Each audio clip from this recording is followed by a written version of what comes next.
자, 왜 비트코인이 올해 1억 10만 달러를 가는지 설명해 보겠습니다. 자, 이거 뇌피셜이 아니라 논리적인 증거가 있나요? 두 번째 프로젝트입니다. 인플레이션이에요. 인플레이션과 비트코인의 관계입니다. 첫 번째, 인플레이션 얘기를 좀 해야 될 것 같습니다. 인플레이션, 우리 featuring by Corona 플러스 바이든 대통령의 지금 올해 첫 1년이죠. 요 관련된 거를 좀 설명을 좀 해볼게요. 제가 늘 비트코인은 지금 당장의 가격도 가격이지만 가치 투자가 필수다라는 이야기를 드립니다. 또한 올해가 내년보다 훨씬 투자하기 좋은 이유, 좋았던 이유가 바로 이제 비트코인과 인플레이션의 관계거든요. 올해 1억을 간다면 가야 되는 이 세 가지 이유가 있는데 그 중 하나가 바로 인플레이션입니다. 인플레이션 관련 인사이트 및 정보를 좀 먼저 좀 드리면요. 첫 번째, CPI 이번에 약 5% 이제 증가가 됐어요. 근데도 시장은 이거에 대해서 반응이 거의 없었습니다. 즉 충분히 반영이 된 것으로 보이고 거의 바닥이라는 거죠. 바닥인 걸로 보이고 올라가 준다는 거예요.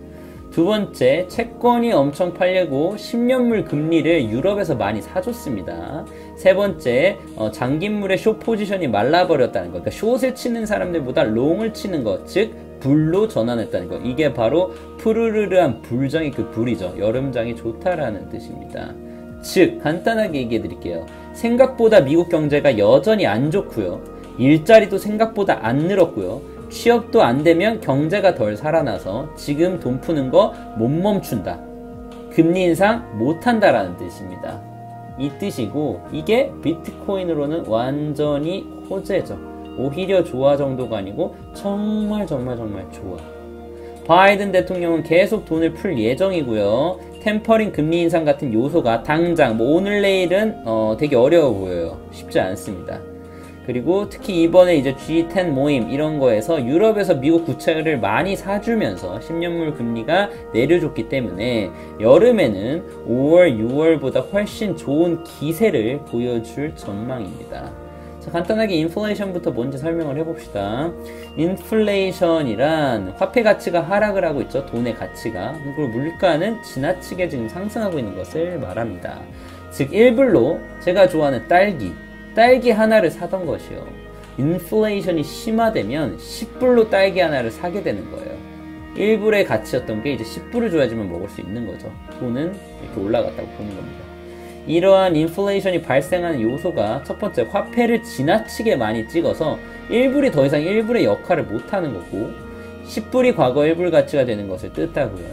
딸기 서플라이가 자연재해든 뭐 딸기를 캘 농부가 없었든 농부 인건비가 비싸든 물류비가 비싸든 즉 여러가지 경제가 안 좋아져서 이렇게밖에 못됐던 거죠. 돈의 가치가 하락이 된다면 인플레이션이 그래서 더 심화되고 심각해지겠죠. 그것이 이번 코로나 사건으로 인해 전 세계적으로 경제 타격을 받는 것과 동시에 정부에서 돈을 많이 찍어서 인플레이션이 높아지고 있는 것, 이거는 진짜 강렬하고 분명하고 확실합니다. 이거는 빼박이에요. 코비드-19 때문에 경제 타격과 받는 걸 동시에 정부에서 엄청나게 많은 돈을 찍었다.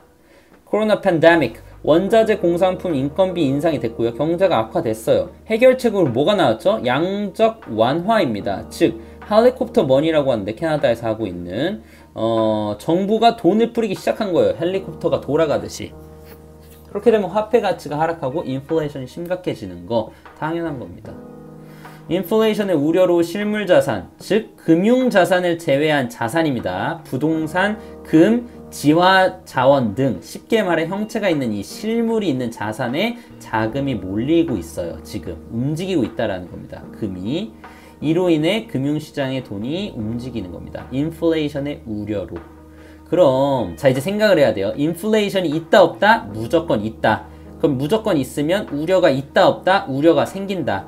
그러면 우려가 생겨서 돈은 어디로 흐른다? 돈은 실물 자산으로 가려고 하고 있다. 그러면 생각을 해야죠. 암호화폐 시장은 그럼 실물 자산이 가능한가? 가능하지인가? 이 암호화폐 자산이 인플레이션 혜택을 받을 수 있냐 없냐? 실물 자산이 안 되면 주식과 같다는 건데 금융자산으로 바뀌는 거거든요. 금융자산으로 빠져버리면 암호화폐가 힘들어집니다. 그쵸? 인플레이션의 우려는 무조건 있는데 주식처럼 금리 올린다 그랬을 때 후드려 맞게 되면 그러면 암호화폐 시장이 버티기가 어려워요. 자, 인플레이션이 발생한다면 절대 가만히 안 있을 겁니다. 미국 정부에서 이걸 뭐 두고 있을 수 없고 어떻게 하면 이 물가 상승과 달러 가치 하락을 막을지 대책을 시작하겠죠. 첫 번째 그냥 바로 금리를 올려버리는 거예요. 즉 테이퍼링 같은 거를 해결책으로 생각을 하는 거고 돈의 가치를 올리려고. 이게 좋은 영향을 당장은 주진 않겠죠. 이 우려는. 왜냐면 사람들이 관망을 할 거 아니에요. 투자하는 것보다 관망을 하려고 하겠죠. 하지만 비트코인이 이 아셋이 디지털 금이라고 제가 누누이 얘기하고 있는데 그렇게 실물 자산으로 본다면 상승 가능합니다. 가능하지. all time high 가능합니다. 근데 나스닥과 같이 뭐 이런 일반 주식으로 본다면 하락할 요인이 될 수 있어요. 이에 관련해서는 이게 무조건 금융자산이다, 실물자산이다 아직 증명된 건 없습니다.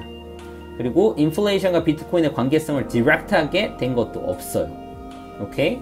제 개인적으로는 all time high 생각으로는 앞으로의 역사가 비트코인은 디지털 금이라는 거를 증명해 나갈 거라고 봅니다.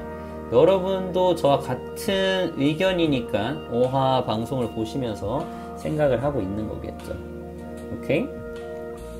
물론 여러 전문가들도 둘로 나눠서 싸우고 있어요. 비트코인은 디지털 금이다 라고 주장하는 이제 전문가들이 있고 아니다, 비트코인은 나스닥과 커플링이 되어야 하는 고성장 기술주, 하나의 어떻게 보면은 뭐 테크놀로지라고 보는 거죠. 즉 주식과 같다, 이렇게 보는 전문가들이 있습니다. 그래서 시장의 사이클에 있어서 이 리스크, 이게 이제 리스크, 하이 리스크 하이 리턴 할 때 그 리스크죠. 리스크 오프와 리스크 온이라는 개념이 있는데 시장, 그러니까 푸르르한 불장에 사람들이 자신감이 있으면요, 뭐 아무거나 넣어도 돈이 오른다, 이렇게 자신감이 있으면 위험성이 높은 자산으로 돈이 옮겨가게 돼요. 위험성이 높다는 게 뭐죠? 하이 리스크 하이 리턴이죠. 즉 이런 거에 투자해도 가능하지 되니까, 그렇죠? 이런 게 리스크 온 애셋입니다. 금은 그런 건 아니고 금은 오히려 위험하다, 힘들다, 우려가 된다, 그럴 때 올라가는 리스크 오프 자산으로 보는 거예요. 이렇게 안전 자산으로. 자, 그러면 요즘 비트코인이 디지털 금이라고 칭해지면서 금을 대체하는, 이 금을 대체하는 인플레이션의 해치 자산이라고 시장의 인식이 형성돼 가는데, 이거에 대해서 제프 커리라는 전문가인데 이분은 이렇게 말합니다. 오히려 비트코인은 사실은 리스크 온 자산이다. 즉 푸르르한 불장에, 그러니까 모든 게 다 잘 될 때 그때 나스닥과 같이 여기에 투자하려고 하는 것 같다라고 얘기합니다. 비트코인과 금의 상관관계가 물론 증가는 했지만 그다지 크게 증가하지는 않았다라고 보고 있고요. 2020년에 오히려 2분기에는 BTC와 나스닥의 상관관계가 0에서 0.6으로 올랐고 2020년 세 번째 분기에는 S&P 500과의 상관관계가 최고치를 기록했다. 무슨 얘기입니까? 비트코인이 나스닥과 더 긍정적으로 상관관계가 있다. 이게 파지티브한 코릴레이션이 있다라는 거죠. 이는 이유가 뭐냐면 기관들이 이제 채택을 하고 있다는 거예요. 비트코인을. 기관이 채택하는 게 뭡니까? 이 기관이라는 것 자체가 금융권이고, 금융권이 나스닥에 투자하는 것처럼 비트코인을 기술주로, 하나의 어떤 그걸로 투자하는 걸로 고성장 기술주를 거래하고 있다라고 주장을 하는 의견도 있습니다. 그쵸?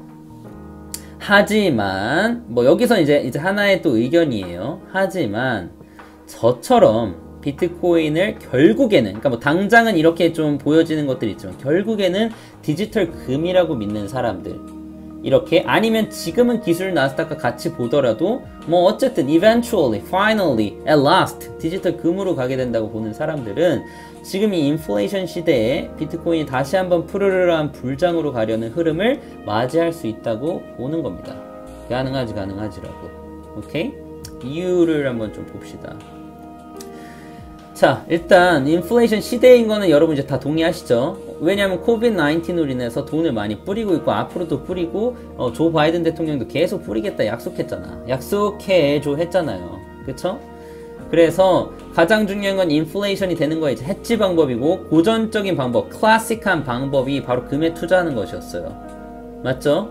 금은 인플레이션은 수혜를 받고, 왜? 현금 들고 있어봤자 이거 가치 하락하는데 현금으로 금을 사두고 금값이 유지되거나 상승할 때 다시 그 금 팔아서 현금 확보하면 진짜 정말 좋아라는 판단이잖아요. 그럼 똑같이 비트코인을 가져와 봅시다. 그럼 비트코인이 이번 시장에서 추가 상승할 수 있다고 저는 보는 겁니다. 그런데 주의할 점입니다. 반대로요. 비트코인이 아니라 알트들, 특히 NFT 같은 성질의 코인 있죠. NFT 시장. NFT 같은 성질의 코인은 인플레이션 심해지면요. 실물 자산이 좋아지는데 그럼 NFT 같은 성질은요. 더 큰 하락에 올 수 있습니다. 이거 제대로 들으십시오, 여러분. 비트코인은 알트들과는 또 달라요, 여러분. 제가 지금 계속 설명하는 건 비트코인이지 여러분들이 들고 있는 알트가 아니에요. 이거 명심하십시오. 오케이? 이런 이 코인의 특징과 성질을 파악하고 공부를 해야 하는 거예요. 하지만 결국에 주식시장이든 금융시장이든 만약에 휘청휘청하고 뭐 대금융 위기가 오고 지탱이 안 되면 뭐 금이고 나발이고 이게 무슨 의미가 있습니까? 비트코인이고. 그쵸? 그리고 그 비트코인이 무너지면 어떤 알트든 아무 이상 없어요. 아무 의미 없어요. 무의미합니다. What does it all mean? 여러분 갖고 있는 알트? What does it all mean? 테슬라, 애플, 아마존 등등 기업이 아무리 잘났어도 미국 주식시장이 망하면 그 기업이 의미가 없듯이 아무리 플랫폼이 좋은 코인이라도 금융시장이 무너지면 큰 의미가 없습니다. 덜 타격을 받으시려면 어떻게 해야 되겠습니까? 그쵸? 이거를 좀 보셔야겠죠. 그래서 메인 코인인 비트코인에 투자를 하는 것이 더 맞는 행동이겠죠. 지금 시장의 흐름을 꼭 읽고 돈이 움직이는 방향에 맞춰 들어가는 것이 맞으며 이러한 흐름을 계속해서 체크해서 지금 공격적으로 투자할지 아니면 현금 비중을 높이면서 투자할지 전술을 좀 짜셔야 됩니다. 지금까지 시장이 극도의 패닉이 오면 달러를 제외한 모든 자산이 하락을 했죠. 달러만 버틴 겁니다. 모두가 달러를 사러 달려가는 상황이 연출된 거고요. 이 세상에 존재하는 모든 아셋 클래스 중 왜 그러냐면 미국 정부가 보증하는 달러니까 미국 정부는 안 망한다 라고 해서 믿어서 이제 이걸 산 건데 이러한 인식이 한순간에 쉽게 바뀌지는 않아요. 그쵸? 저도 이건 동의합니다. 하지만 앞으로 바뀌어 갈 것이라고 보고 있고요. 그러한 이유로 중국과 미국의 관계 그리고 가상자산인 비트코인이 주로 편입되어 가고 있다는 것이 있습니다. 이 중국과 미국의 관계 요거가요 바로 세 번째 비트코인이 왜 1억을 가는지에 대한 메인스트림 싸움이거든요. 요것도 제가 지금 준비를 하고 있습니다.